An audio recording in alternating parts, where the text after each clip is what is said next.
последните северозападни разклонения на Преславската планина е сгушено малкото спретнато село Александрово. В непосредствена близост до него започва началото на река Черни Лом. Наследници на старите балканджийски и беломорски родове.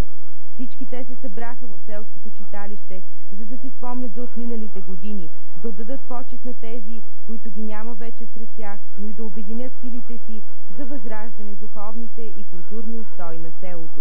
Летописецът над Александровци Иван Цанев в своя ретроспективен доклад върна присъстващите към хубавите спомени от цветущото минало на селото в различните години от 120 годишното му съществуване.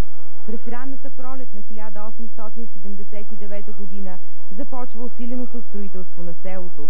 Пристигат семейства от близки и далечни краища. Беломорски българи и балканджии сблъскват своите нрави и обичаи. През първите години от съществуването на селото между тях съществува отчужденост, но това не продължава дълго. Балканджиите налагат в говора търновското наречие, а беломорците – хубавите си песни и обичаи.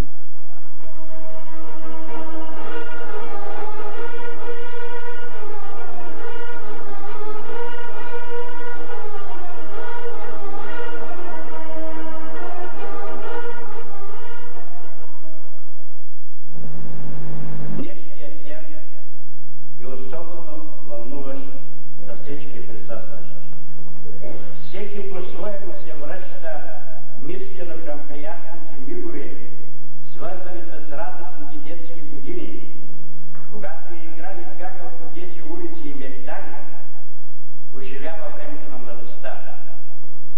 Една част непринудено си правят равносметка за изминалия живот на село, за гордостта, че произхождат от съответен род, а местното население, заселено са тук след 60 години, потвърждава решението си, че са дошли тук и са се заселили в Александрово.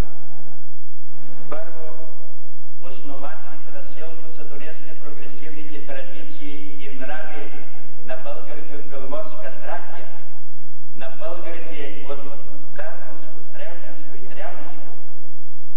Второ, селото е може би първото планирано село в новоосвободена България.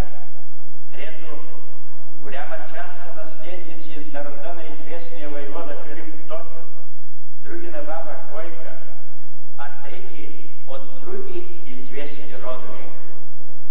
Четвърто, селото е може би едно от първите, които изпраща масово децата си да учат в града в средните училища и висшите учебни заведения. Той е едно от първите села, които дълго време запазват добрата организация на вътрешното самоуправление и не допуска до съд свои заселени. Селото е населено с рядко трудолюбиви хора, българи и български турци, и има чист и здравословен въздух и прохлада. Село Александрово е построено върху останките на богато селище. Паланка, но отбелязан в историческите документи с в кавички неизвестно име, тъй като историците още не са открили тези унищожени селища, кои имена са носили. Тук се намират строителни материали от много ранни векове, от времето и на Първото и Второ българско царство. За неговата богата духовна култура и важно средище говори и наличието на останки от манастир в близост до селото. Там са намерени и монети от времето на големия български владетел цар Иван Васил II и монета с образа на Константин и Елена. До кога е съществувало това селище и манастир, сведения не се намериха. Има сведения, основания да се мисли, че това селище е било унищожено в някои от покоите на султан Селим I през 1515 година, на Селим Герай през 1689 година, при разгрома на Владислав Варничев през 1444 година, или да се предполага, че е унищожено и опожарено при Потушевски разрушаването на Търновското или друго въстание в този район. През юли, август и септември 1878 година стотици българи заедно с българите от други села тръгват за княжество България и се установяват завинаги там. Оттам идват и семействата, които слагат и началото първите заселници на нашето село. Около 20 и няколко семейства от тези села. Тракийските семейства се настаняват и в Месиян, в Момин, Светля, Беломор, Здравец и други села в този район. При това голямо раздвижване на населението от Тракия, както каза, се раздвижват и българите от балканските колиби във вътрешността и тук идват също толкова семейства, главно от района на Вонеща вода, Велико Търновско, колибите главно, колибите Райковци, Пешелор, Покрон, Вижовци, Гашовци и други. Всички те, тракийци и балканджии, идват тук в ранната есен на 1878 година. Беломорските тракийски българи, изморени от дългия път, спират да си починат в селата Сунгурлари, Черница и Грозден, Карнобатско. Там спират не само да си починат, но и да си потърсят подходящото място, където да се установят за постоянно. Сформират представителна група от мъже, които да прехвърлят Балкана и се срещнат с местните ръководители. Така пристигат и в град Ескичумая, днешно Търговище. Срещнат се с околийския управител Дяков и му разказват за своето участие и желание. Околийският управител ги изпраща да отидат в близкото до града село Чекендир, Лиля, и там да се настанят в опразните турски къщи, които се изселват тогава в Турция. Още същия ден обаче представителите се връщат в Ескичумай и разказват на Дяков, че са разочаровани от първенците на селото, които им отказват да се приемат, да ги настанят там, да ги приемат и настанят там. Управителът, виждайки мъката на тези пробудени от родните си места българи, с внимание се отнесъл към тях и ги насочва да отидат на 4-5 км по-на-запад от село Чекендир и да огледат изоставеното и опожарено черкеско село. Не отдъхнали още от тежката умора, те се отправят за посоченото селище. Оглеждат го внимателно от всички страни, хареса им, че има големи гори и пасища за добитъка им, има две малки рекички за водопой и други нужди. Обнадеждени, те се връщат на другия ден и заявяват, че това място им харесва и са съгласни да се създадат селище там. За тази цел Дяков извиква за съвет околийския съветник и кмет на Ескичумая Марко Георгиев.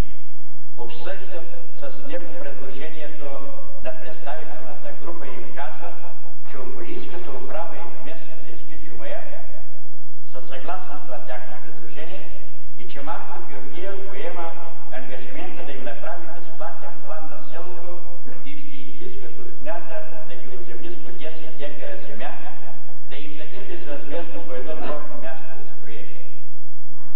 Радостни и доволни, представителите се връщат през своите семейства и уведомяват за постигнатото. Но и есента е била студена, а зимата голяма и не е можело да се строи. Семействата се настаняват из околните села – Салтъклан, Турканлан и Кекет. Или това са Пресия, Цветница и Момин. Рано през пролетта тишината на това изоставено черкеско селище се оглася отново от ударите на секирите, отглъча пресечението на кирпичи и при строежа на първите къщи. Към 1880-1881 година селото е почти построено. В общи линии вече се оформя. Населението е било толкова много благодарно на Ескичумайския кмет за това, че им планира селото, решават да увековечат неговото име и наричат главната улица, най-дългата улица на неговото име Дядо Марко. Обаче след се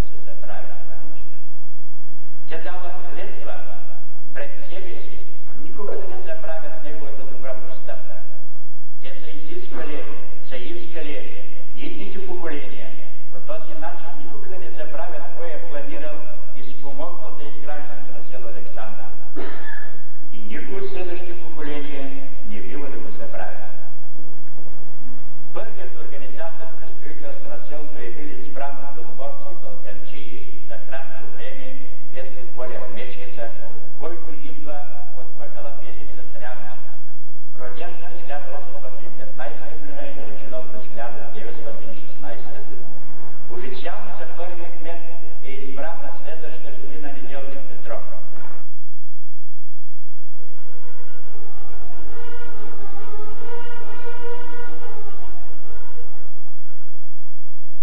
Жалко е, че в момента в това китно-планинско селце има пустеещи къщи.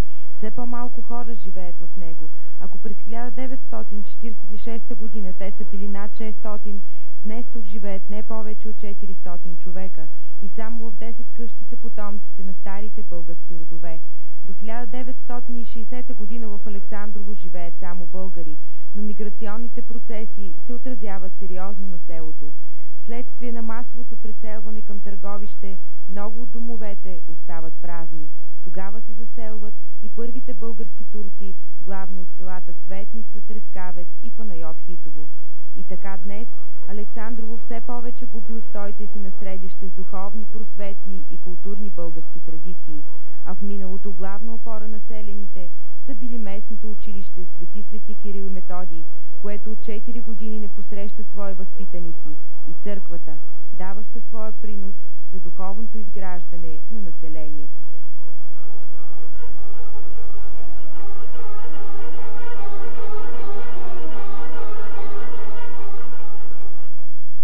Господин Цанев, разкажете как и по чия идея е започнал строежа на църквата Свети Димитър? Вижте, когато идват първите заселници, тук тракийците, които са от село Малък Дервент, другите са от село Голям Дервент и няколко къщи от село Яноря, Софлушка, Околия, Одрински вилаят. Те са били чисто български села и са имали църкви там и са ги поддържали. Тук идват и балканджиите и с заселването си започват да мислят как да се направят църква за богослужения. И точно тук, в този район, е имало 2 къщи, които първата година, когато се заселват, двама души решават да се върнат. Един на село Черница Карнобатско, а другия в Момино се заселва и къщи им ги изкупува селото. Едната къща обричат да бъде църква на селото, а другата да бъде за училище. 1897 година обаче те чувстват, нараства селото, а църквата не може да побира за богослужение хората. Необходимост от много по-голямо помещение. Да, има необходимост от по-голямо и вече по-заведено с църковните ритуали и други атрибути църква. И тогава един млад мъж вече, Петър Ангелов Сербезов, в него напира идеята как да започне събирането на средства. Тогава са ходили с калпаци и от едно богослужение в къщата снима калпака си и казва: ей, комшулар, не може повече по този начин да вършим богослужение в това тясно помещение. Хората стоят и навън, а другите са, както видите, вътре. Аз слагам една златна пара. С тази златна пара слагам началото да строим църква. Който желай, последвайте ме.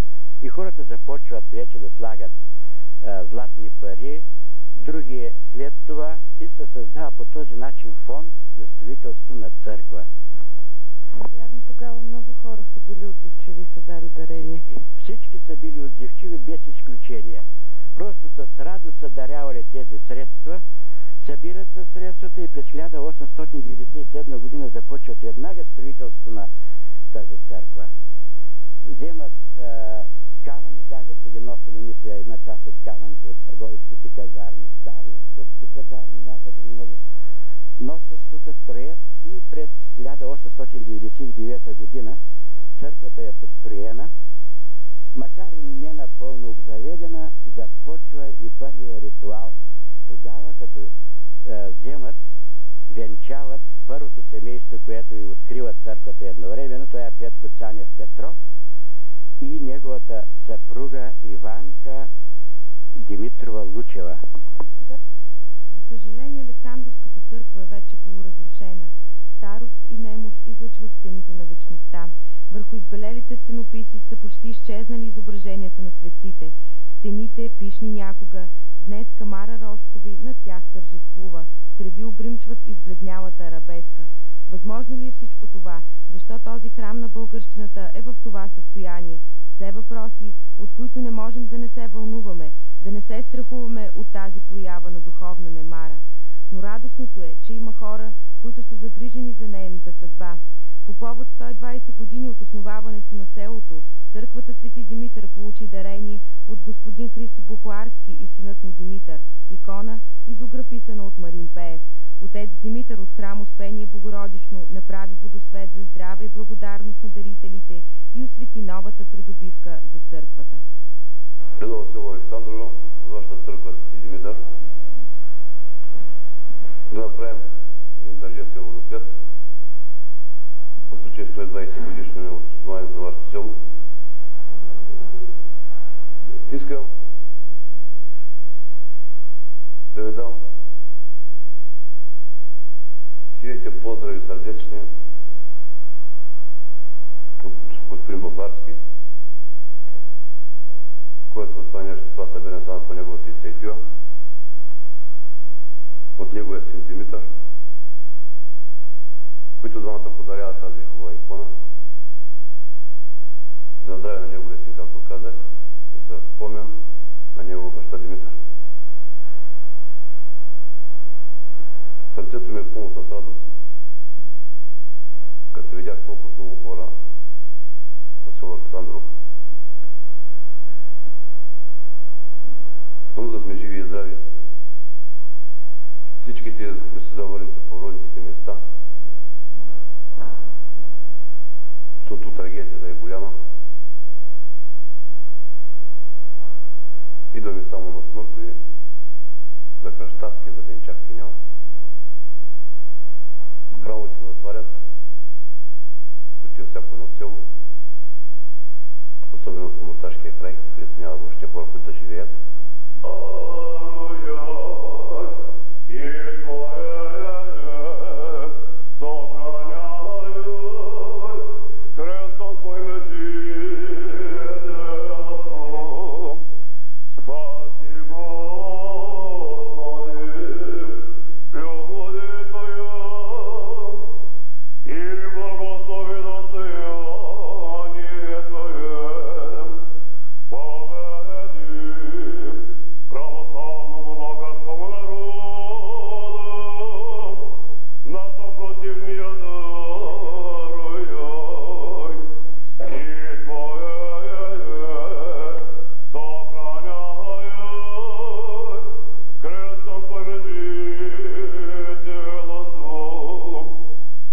Когато видяхме в какво състояние църквата, болно ли ви е, че в момента няма хора, които да проявят тази участивост, както нашите предци?